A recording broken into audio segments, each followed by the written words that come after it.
I want to talk to a real doctor about this. And I looked at Paul Mason. I mean, Paul Mason is actually just down the street, really, from where I live. And I thought, I like this Paul Mason. He comes at it from facts. I mean, I'm an engineer, so you think, I think I can probably understand this guy a little bit.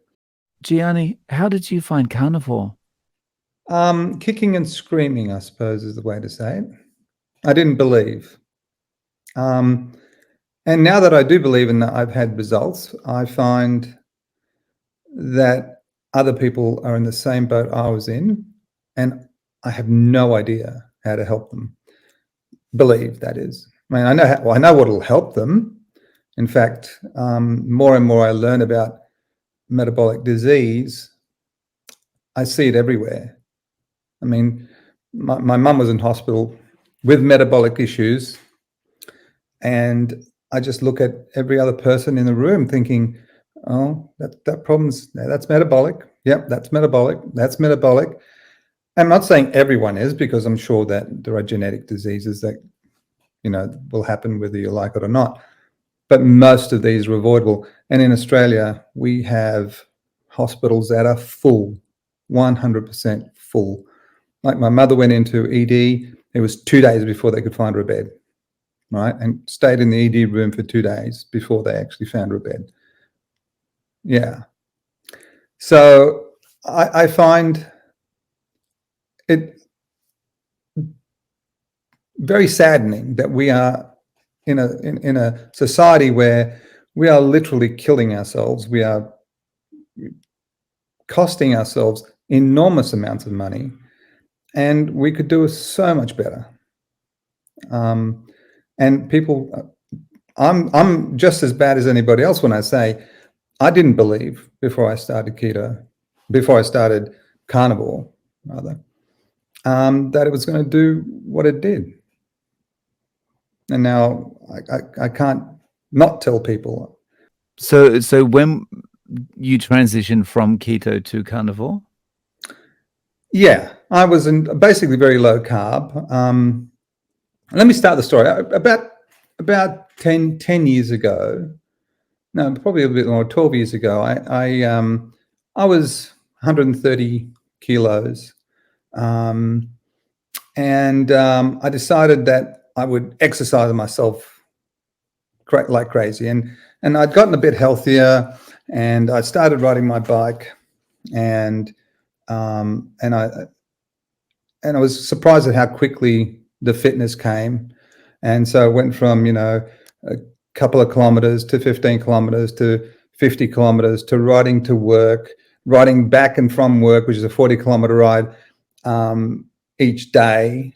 So I was doing a stupid amount of exercise. And I was also doing keto, low carb, right? I was eating my veggies and mostly meat and veg, nothing too serious in terms of sugars.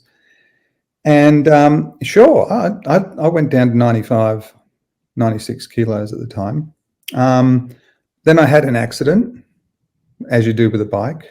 As I suppose, most people would know, when you're on the bike, it's not a question of when you're going to have an accident. It's about if you're going to have. Now, it's a matter of when you're going to have an accident, and which I've repeated many times. I mean, that just happens. Then of course I'd stopped cycling, and then I gained it all back. I went back to 120 kilos after many years, and of course COVID didn't help. Getting stuck at home, not being able to do much exercise. So yeah, at that point in time, I decided, okay, I better go back into cycling and really try hard. And I started doing that, but I realized it wasn't working anymore. No matter how much exercise I did, nothing happened. But I wasn't worried, because I thought, hey, I'm really fit. I can handle this. I'm still pretty fit, even though I'm 120 kilos. I can do this. But it wasn't coming off anymore, right? And it's about a year and a bit ago, I went to my doctor to get results from my blood tests, and he goes, "Oh, you're pre-diabetic, 2 pre's. And I go, well, what does that mean? Oh, there's no protocol for you. I go, time out. Just a minute. What do you want me to actually get sick before we actually do anything? He says, well, we could put you on metformin or something. I'm going, okay, I'm not sure this is good, right? My wife, though, had been going through keto, trying to figure it out. She was kind of doing the journey with me, and she said, you got to cut it all out. I mean, what are you talking about? I mean, this is crazy. You're crazy talking. How could you possibly tell me that I have to cut all the carbs? So where am I going to get all my, essential nutrients, right? So, no, you got to cut it all out. And then I saw my cousin, and she's always been, overweight, let's say. Hopefully she won't kill me for saying that, but I'll let you know.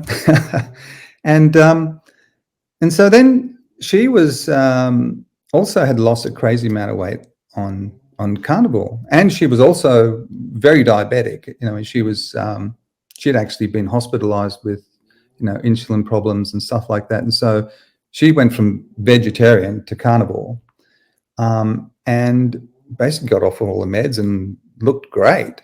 From hip replacements to walking fine, perfectly fine. And I'm thinking, that's pretty influencing. Okay.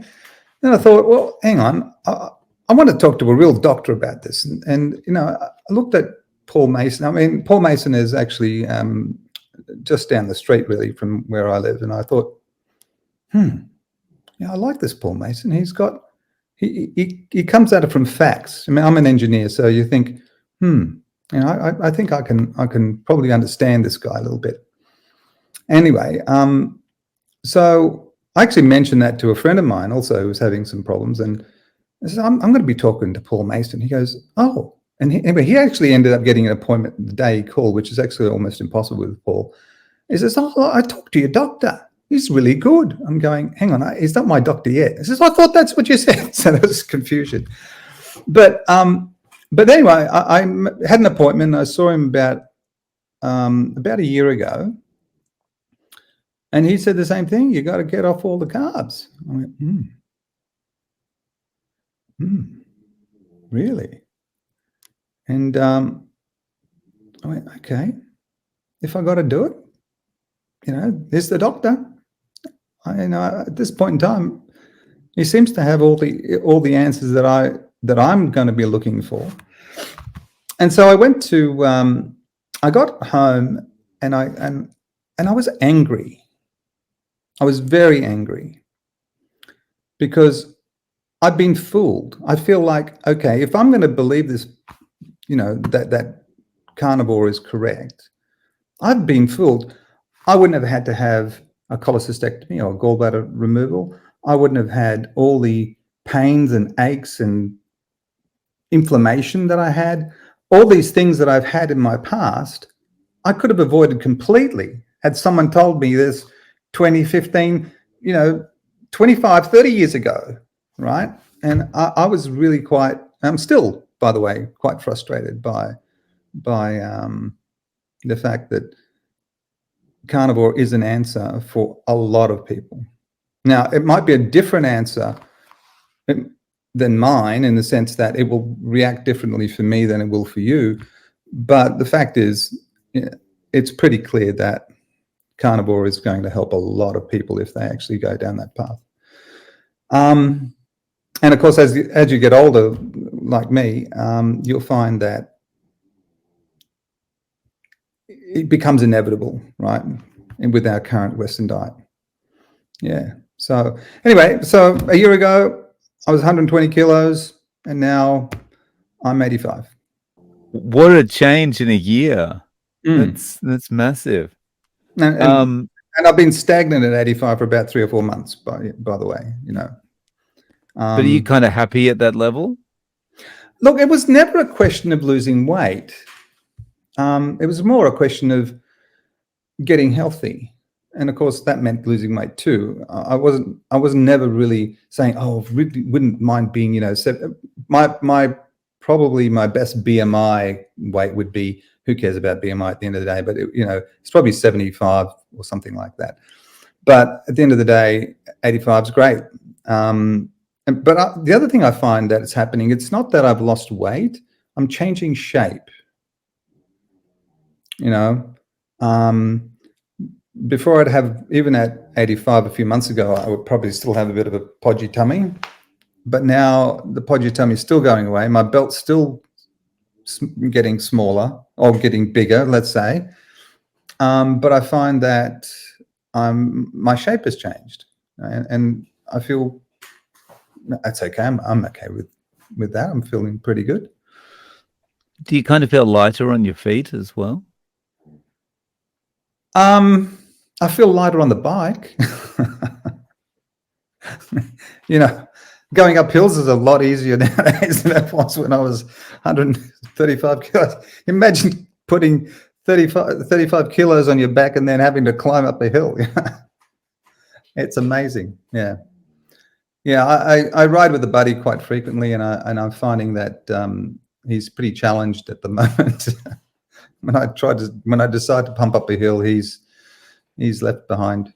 Well, I wait for him on the other side. It's okay. So you've had this like pretty big weight loss. Has anything else come along with that you've noticed? Any other changes? A new wardrobe? That's always a bonus. That's always. Yeah. And even Dr. Mason said, when I got to about 90 kilos, which I saw him about 6 months ago, or 96 or whatever it was, he said, don't buy too many clothes. I said, why? You're going to need another wardrobe if you do. It was quite funny. So look, my biggest thing right now is whenever I talk to people and they ask, because it's inevitable, they're asking, oh man, I didn't see you from a year ago, and what? I don't even recognize you anymore. And you go, oh, what did you do? Well, carnivore. And then the silence. What does that mean? You go, remove the carbs from your diet. What do you mean? And so again comes the question, don't you need your carbs? Don't you need your fiber? Don't you need all those things, which now we know, at least I know, you don't. And I just hear myself, and I'm going, how could I have convinced myself, right? And I'm going, I can show you the videos. I've got this standard email that I send people, with all the information, with all the stuff, and nothing happens for most people, right? Or maybe they have, maybe they're just not telling me, but which is fine. I don't need to know. I just want people to be healthier, right? I'm interested in your friend that saw Paul Mason before you. What happened with him? Look, he's older. He was actually my boss when I was working at a Raring power station. I'm an electrical engineer, but I mostly work in software nowadays. And he was always thin, and he still is thin. But being 10 years older than me, he was feeling the effects of metabolic disease. I won't get into the story about what he was suffering, but he decided that he would try to get healthier through carnivore, and he's feeling a lot better. And I can't really talk too much about what his perspective is, but he's definitely doing a low carb diet. He still likes his broccoli, right? He probably doesn't need to do as much as I needed to do, but yeah, he's doing pretty well. Yeah. Nice. So speaking of things like broccoli or other vegetables like Brussels sprouts or whatever, did you have to be strongly convinced to drop them, or was it pretty easy to get rid of the veggies? Look, it wasn't so much that it was any particular vegetable, or I just thought that I've seen dietitians, I've paid for dietitians, and I go, oh, you need a balanced diet. Okay, balanced diet, which means, you needed some greens and some stuff. And I go, well, okay, what does that mean? And look, I was totally illiterate when it came to metabolic health. And that started from a long time ago. The first time I ever had an issue with my cholesterol, my doctor said, oh, look, your triglycerides are a bit high. I'm going, oh, what's that mean? Well, what did you eat yesterday? I says, oh, potato chips. And that's why. Hang on. You telling me my triglycerides and my cholesterol is affected by potato chips? I didn't even know at the time that, carbohydrates or more fructose, for example, was going to turn into triglycerides. I just didn't know. I didn't know it was going to be a problem. But that was, probably 20, 25 years ago. So I go, oh, okay. So carbs can, good carbs and bad carbs. And actually my friend pointed out to me, he says, so what is better for you when it comes to glycemic index? Because there are good carbs and bad carbs. Sugar or a slice of whole wheat bread? I says, well, whole wheat bread. You'd be wrong. Whole wheat bread has actually got a high glycemic index than sugar. Sugar is actually better for you than a slice of bread. And I went, oh, wow, that was a new one, right? And so, we've been told you should eat whole wheat bread, but, it's actually better to take a spoonful of sugar than a slice of bread. Yeah, and you go to a dietitian, and that's what they'll be ramming down your throat. It's very, yeah. I listened to you talk about the Diabetes Association and going through their recommended diet, and I was just like, oh, face palm. Oh no, this is what we're telling people, and you're wondering why people are sick. It's very sad. Yeah. So you talked a little bit at the start about the situation in Australia. Do you think, is there any control of this, or is it just spiraling out of control? Oh, look, it's spiraling out of control. I don't think there's any power at the moment to try to. The message is really hard to give to people. Say, this thing that you've been taught all your life is bad information. But it's actually worse than that. It's worse. My mother is 89. She's got all kinds of ailments, which I'm now convinced are mostly metabolic. But she grew up on the same diet. She was fit and healthy and strong, and 89 you don't get to without, having a good, healthy life. I think today we don't have the same foods they ate, 80 years ago. They don't exist, right? We're talking, she came from a rural farming community in Italy. They would kill their own food for, their pigs, their cattle. They had their own beef. They would preserve their sausages, their meats. They would do everything. They would cook in lard, and they would cook in, and olive oil was, oh my God, that was a luxury, right? Sugar, you couldn't get enough sugar, right? You just couldn't buy it. It wasn't available, right? It was for special occasions. Wheats, they would grow all kinds of wheats, but today, we've got genetically modified and glyphosate-ridden wheat that turns into most of our foods that people eat today. The varieties of wheat that we used to have were 30 or 40, right? Now it's probably 3 or 4, right? That are grown in mass production. Now we're wondering why so many people are suffering from celiac or wheat intolerance? Well, it was because we were basically just giving them the same proteins all the time, and the bodies are going, I can't do this all the time, right? These are all things that are pretty common sense. I mean, I haven't done the studies on this, but the fact that our cultures in wheat have basically decreased is a known fact.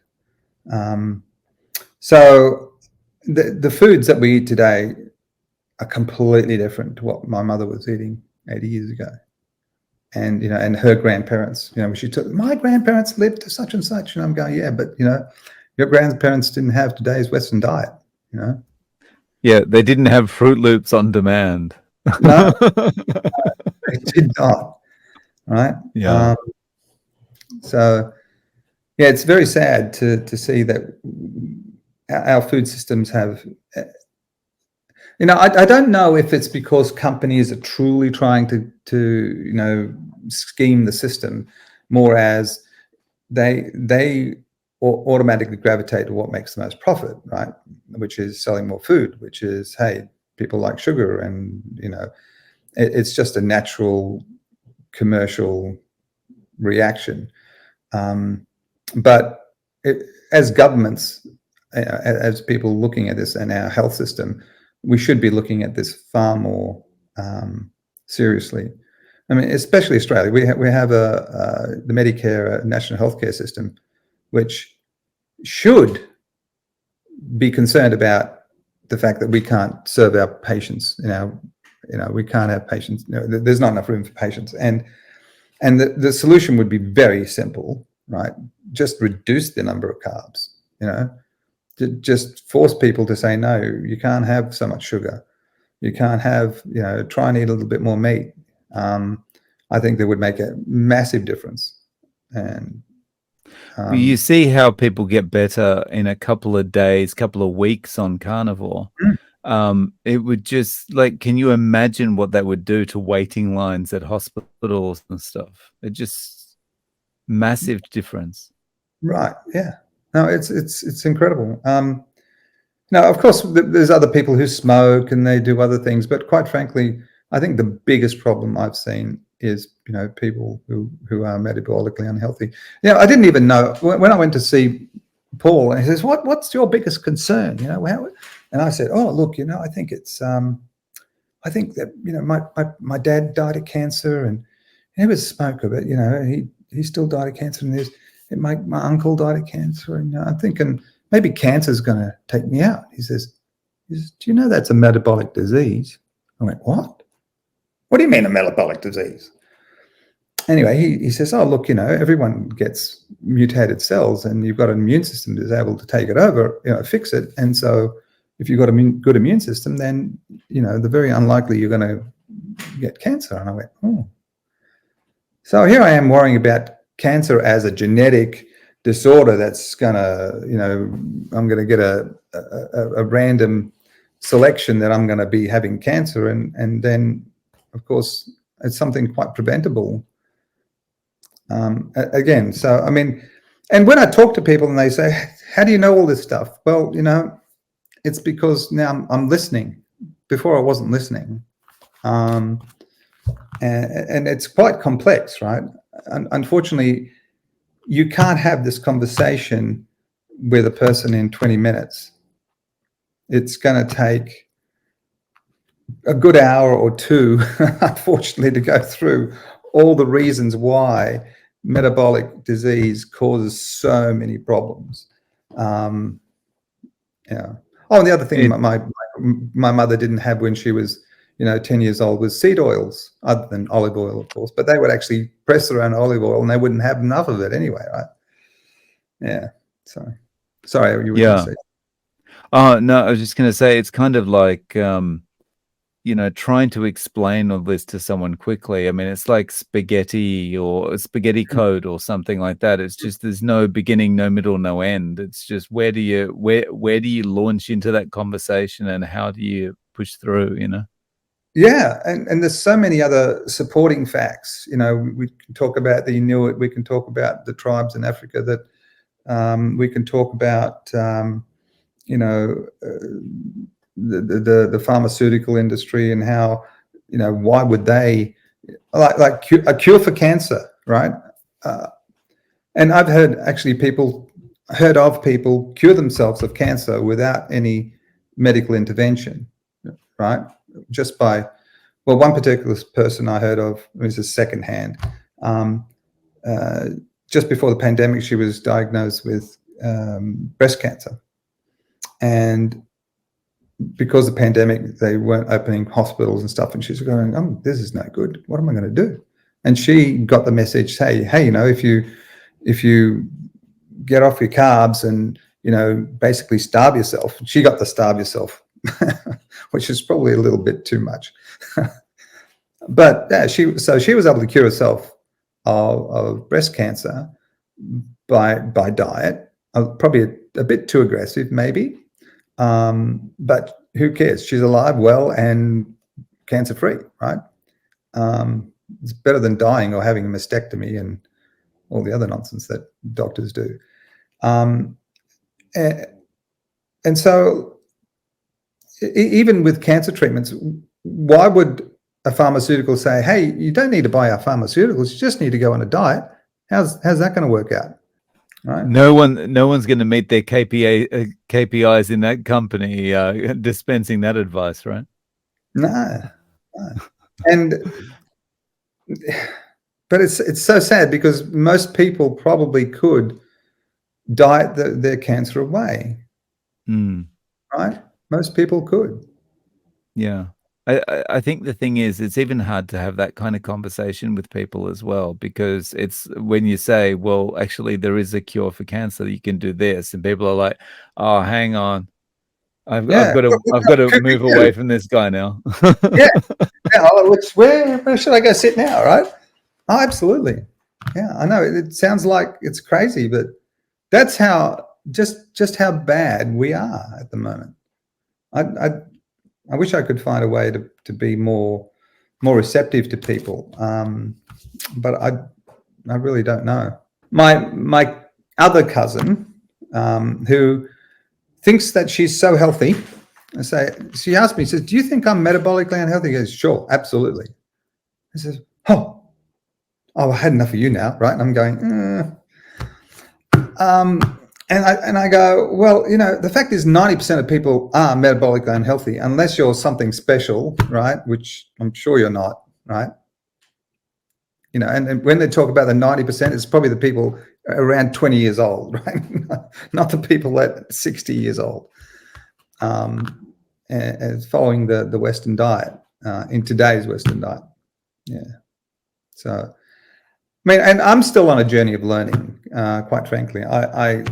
I do spend time listening to YouTube. I find it fascinating. I try to follow Paul's advice and Paul's videos. I find what I like about Paul is that he will always try to cite a paper, or papers. He will always try to get a message from those, and which provides some supporting evidence. So that's, and not to say I'm unhappy about other, you know, Ken Berry or the others. It's just that I find that resonates with me better. And I suppose that's also what happens with other people. I mean, what resonates with me doesn't necessarily resonate with other people. So yeah, it's a difficult one, especially because it's so controversial. Yeah. It shouldn't be, but it is. Yeah. Yeah, it should. But I think to hit on something before when you said like trying to talk to people about this, it's kind of like you got to say, you know, all that stuff that you know. Well, let's just kind of put that in the bin. So, but you know, when I learned it, I was angry. Yeah, I was angry. I was going, how dare? I'm not sure if I was angry at myself or at the entire medical, industry, let's call it, right? I was angry because I'm going, who fooled me, and why did I get fooled? And it was just, I couldn't. I'm still angry, by the way. I'm still. Yeah. I'm still frustrated that it's so poorly understood. Oh, look, my daughter also, by the way, she's disabled. She started at 85 kilos, is now 47. Okay. She had all kinds of issues, and I won't get into the issues she had, but she had all kinds of issues. And now she's way healthier. And of course, at 47 kilos, she's very active, does everything, and she's very short. So 47 kilos is actually a very good weight for her. And of course, people have seen her just go, "Oh my God, is she okay?" I'm going, "No, she's perfectly healthy." And then they also ask, "How did it happen? Carnivore, blah blah blah." Oh, and she went to see Paul as well, and say, and when we put her on the diet, she goes, does Dr. Paul said I can eat this? Yes, you can eat that. Or no, Dr. Paul said you can't eat that. So it was, it was much easier to teach her, even though she's loved her carbs, loved her sweets. She was quite happy to not feel sick. She understood what feeling sick was about, and so she's now quite healthy. Yeah, very, very healthy. That's awesome. Mm. And so your wife originally was the person that suggested it to you. Has your wife gone on to carnivore as well? She has. She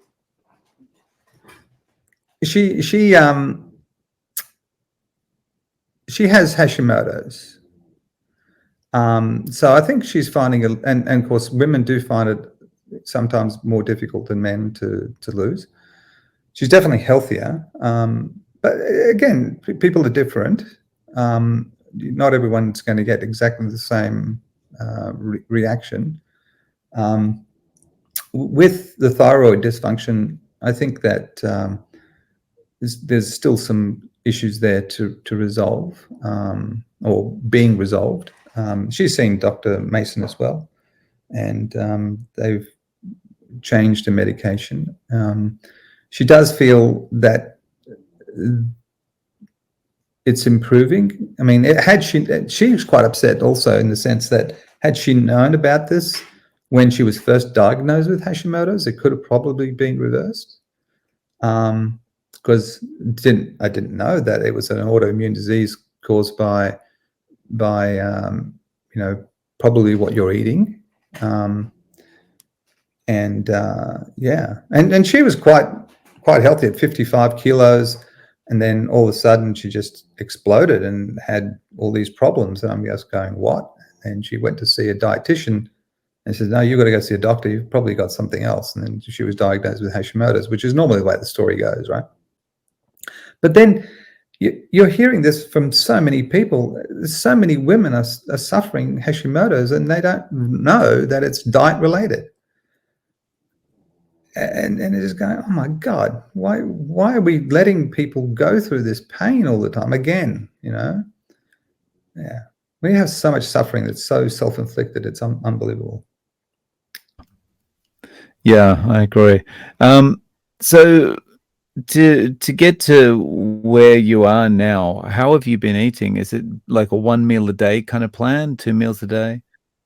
Look, I was already doing 2 meals a day before I started carnivore. And I kind of transitioned. When I started exercising heavily, I was eating 3 meals a day. And then I thought, well, gee, if I want to lose weight, I probably want to ride on an empty stomach. So in the morning I would ride, and I'd skip breakfast completely. And then, so I was just eating the 2 meals a day. So I stick to most of the time 2 meals a day. But for example, yesterday, I forgot to eat dinner. Didn't feel hungry, didn't eat dinner. And so I had lunch and then followed by lunch, right? So occasionally I'll, because I just forget to eat, I'll do 1 meal a day, but most of the time it's, lunch and dinner. Although I'm having some trouble truly sticking to carnivore at work, because we have a great cafeteria, but often they won't have a true carnivore option. They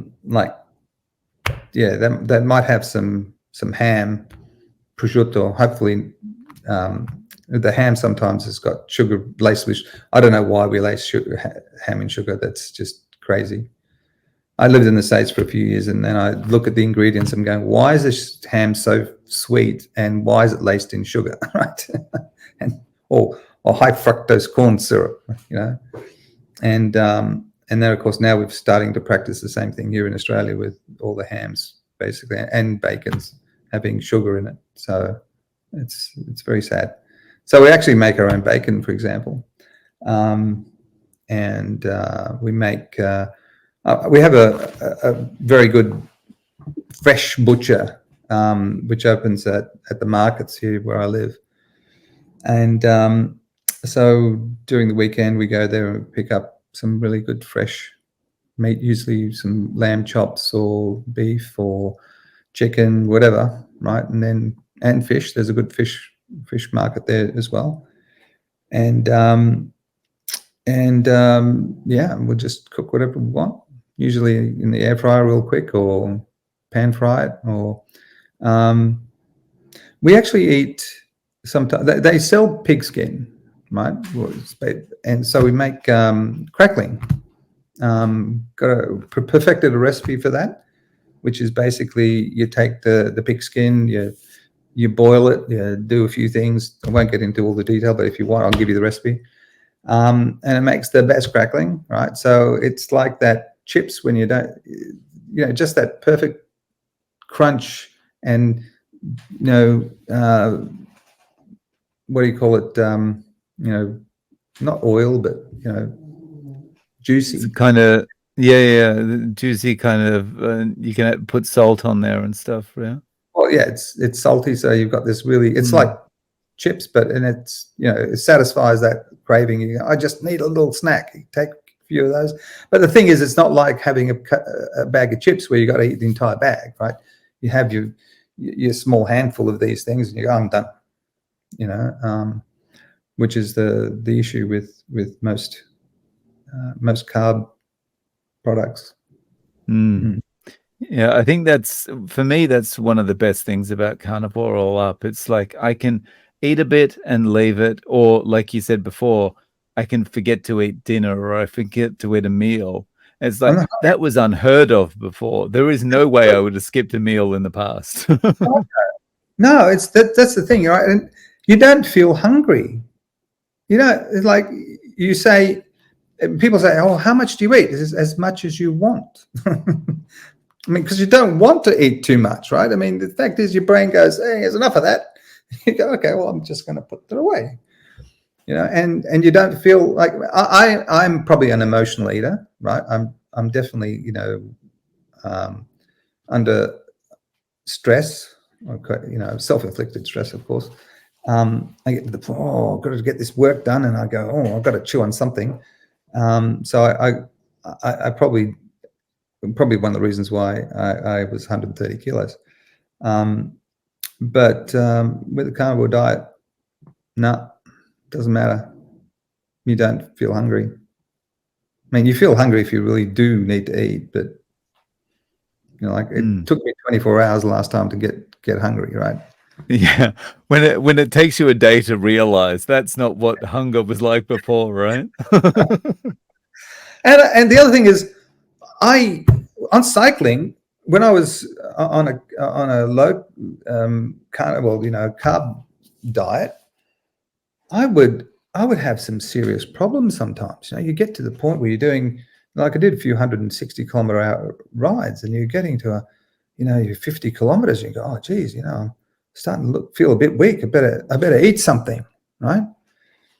I can do 100-kilometer rides now without eating for a considerable period of time, and I'm still got all the energy I want.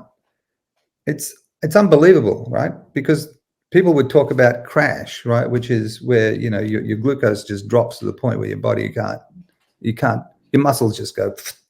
You got no strength. It's happened to me a couple of times, and it's really bad, because to recover from that, it takes about a week. The last time it happened to me, is like, oh gee, before I got the strength back that I needed to start cycling serious kilometers, it took about a week, right? But with this diet, I'd never, ever get into that problem. It's kind of the best, you know. It's like I can go for a ride and I can keep on riding. No food, right? It's amazing. It's almost like we were intended to eat this way, and some companies came along and adulterated the food supply. Yeah, it's very sad. Yeah. No, So yeah. if one of your friends is watching now, and you know you haven't spoken to them about carnivore before, or you know, maybe they've been interested but they just can't get up the oomph to try it. What would you recommend to them to get started? Well, it depends on the individual. So, I mean, for me, it was I had to believe, and I had to have somebody with authority tell me that this is right, because, you know, I take my health very seriously, even though I was 130 kilos. It's hard to believe, but yeah, I do care about what I eat. And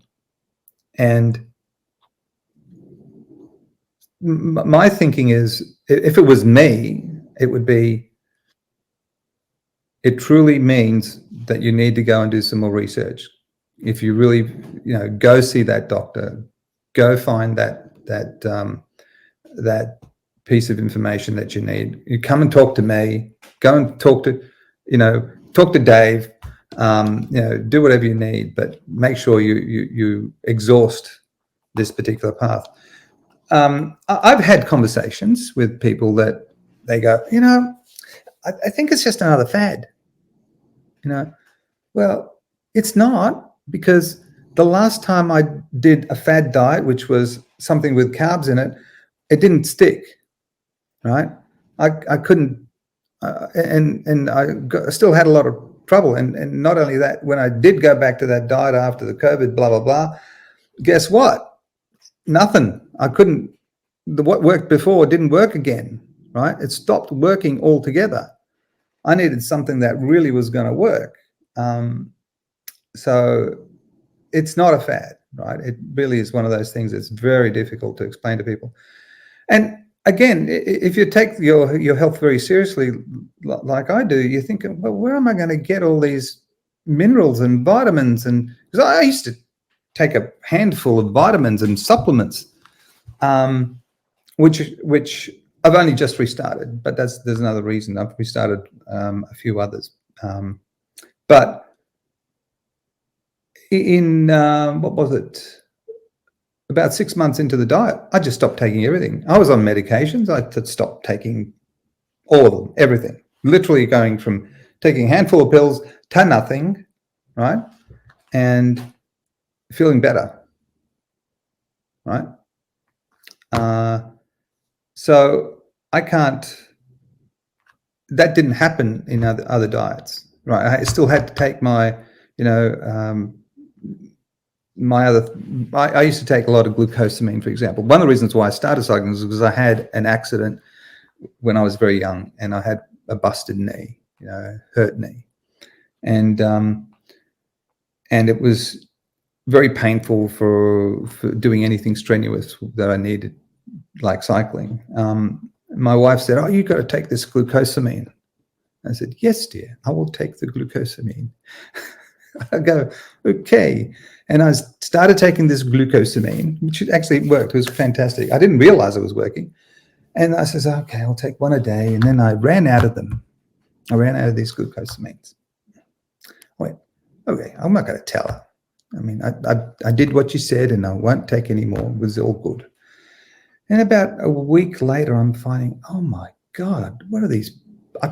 All these stiffness, and I wasn't able to get out of the chair like I was before. I'm going, holy Toledo, these things were actually working. I didn't even realize it. And then I went, oh, geez, does that mean I can cycle? Because I loved cycling, but it was hurting. So, does that mean I can get on the bike again? And that's actually one of the reasons why I got back on the bike, is because I ended up taking glucosamine and thinking, oh, gee, actually, this might mean that I can start getting the exercise I need again. Yeah. So, but now I don't even take glucosamine anymore. Don't need it. I mean, that's a massive selling point of carnivore, isn't it? You just Yeah. don't feel the pains. They're all gone. And I'm 60, right? I'm not. When I remember meeting my grandfather at 60, he was, just like, nah, dude. I'm probably stronger than I was at now than I was at 40, right? Certainly than I was 10 years ago. Yeah, that's the way I feel. It's like it's taken doesn't look it facially, but it's taken 20 years off me internally. Yeah. Yeah. And I'm looking forward to the next 10, 20 years, right? I'm hopefully, this thing sticks. I can't tell you what happens in the next 10 years. I'm not, but the trajectory I was on was terrible, right? It wasn't going to be good. It feels like you kind of, before it was kind of, you were just kind of, the wheels are going to fall off eventually, or at least that's how I felt. But now it's more like, oh, look, I've got these things to look forward to. But you didn't realize it. That's the other thing, right? When I started feeling better, I'm going, holy, what? This is what it's supposed to feel like. Oh, nice. Because I was dealing with all these pains and inflammations and all these things, and I'm going, oh, is that not normal? Huh? Scratch your head, right? Thinking. Yeah, I don't really like this phrase because it was overused during COVID, but it's nice to have this new normal, right? Yeah, it is. Look, I could drop dead tomorrow. I don't know, right? I mean, I'm not going to say this is. I don't have the medical knowledge or evidence to tell you that this is the right thing for you, but it's something serious that people need to look into. And don't take my word for it. The other thing is, when I sent you the email, as I mentioned, I said, I'm just a boring case. I'm just like all the others you talk to, where they go on this diet and then they're better. I mean, that is how I feel. Like I have not heard of a person yet, right? There's been some attempts at some literature there was a talk a few days ago where there was a new paper out of a study of somebody who had severe cardiovascular disease. 4 years later, he'd started some indeterminate time the carnivore diet, and then he had another heart attack. He's like, see, he went on the carnivore diet and he had a heart attack. Well, he'd already had a heart attack 4 years earlier, right? Didn't mention when he had started the diet, and his LDL was high, but we were pretty convinced now that LDL isn't the primary cause for cardiovascular disease, and it's probably inflammation and blood clots, not deposits of LDL. That doesn't make sense, right? So yeah, all this. Yeah. About the same time I had that doctor's, I went to my cardiologist and he says, oh, you got to go on statins. I'm going, geez, okay. So I did my bit of research on statins and I'm going, yeah, no. It's like, we're not doing the statins. No. I just, why do I need another medication which is changing some number, right? And I don't even know if that number's my problem. And by the way, Paul made me do one of those tests where they do the peaks, the LDL peaks. And if you've got more than one, there's a problem. And I've only got one peak, which means I don't have any glycated oxidized LDL. So I'm at zero risk. If that was one of the potential causes, I'm zero risk from LDL. So when I talked to my cardiologist about that, he just went, oh no, we just like keeping that LDL down. I'm going, but the studies are now showing that the high LDLs actually have higher life expectancy. over all-cause mortality. And he's going, yeah, no, but, it helps with heart disease. I'm going, dude.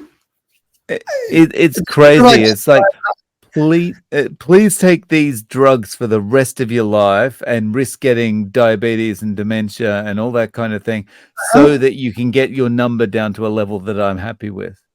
Yeah, explain this to me. I don't get it. I really don't get it, right? And I'm going, scratch, but I had an argument. I mean, I had basically an argument. He's basically saying, you should take this, you should take this. He even sent my doctor a hate mail, saying, I told him to take it and he didn't take it. I'm going, He also wanted me to go on blood thinners too, right? Which at the time was already taking aspirin. And then I went, okay, let's try this clopidogrel, right? Let's just try it. And I cycle, I have accidents. My last one was in September, broke a collarbone. It was the tiniest of a scratch on my arm, just a tiny, itty bitty scratch. I don't even know what it was, maybe a pinprick of some kind. And it was bleeding. It's just profusely just dripping blood. And I'm going, this is on clopidogrel. My mum's next door neighbor is a doctor, and she said, "Oh, you can't have that. I mean, that's pretty dangerous. If you have some kind of trauma, you're just going to bleed out." Going, I think this is the end of the clopidogrel, right? Right? Oh, yeah. Not happening, right? And of course, I did end up having a pretty serious, I broke my collarbone. It was pretty serious trauma, right?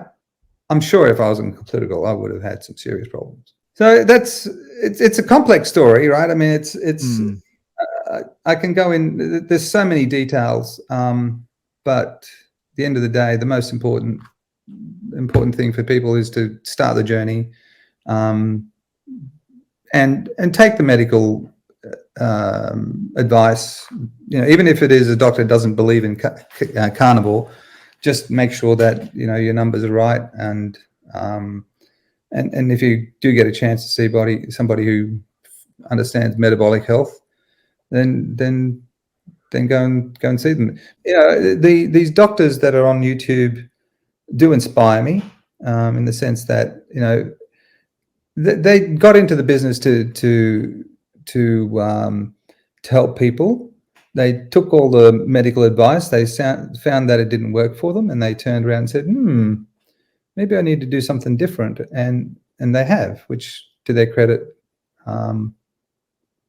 hopefully that message gets out to other people too, to other doctors. And it's kind of funny. For whatever reason, I run into a lot of doctors. My neighbor across the road is a doctor. And so I went to, I met him about a year ago, and in December, I backed into his car accidentally. So I had to knock on the door and say, yeah, I busted your car. So sorry. He said, it's okay. Get the insurance sorted out. Yeah, whatever. And then he says, did you lose weight? I says, yeah. So what did you do? Carnivore. Oh, yeah, that works. I'm going, what do you mean, yeah, that works? Right? Why haven't you been telling people that? He says, yeah, we tell people, but they don't know. They don't stick to it. I'm going, Gianni, I really appreciate you coming on and sharing your story and insights with us. Do you have any website or social media if people want to reach out? Look, I don't, even though I'm in software, I have a Facebook account, but I never look at it. It's not my thing. I have an account on Reddit, I suppose. I do a little bit of stuff on Reddit. You'll find me with my name. I don't really, Gianni Mariani. I have a few open source software projects that people can probably go find.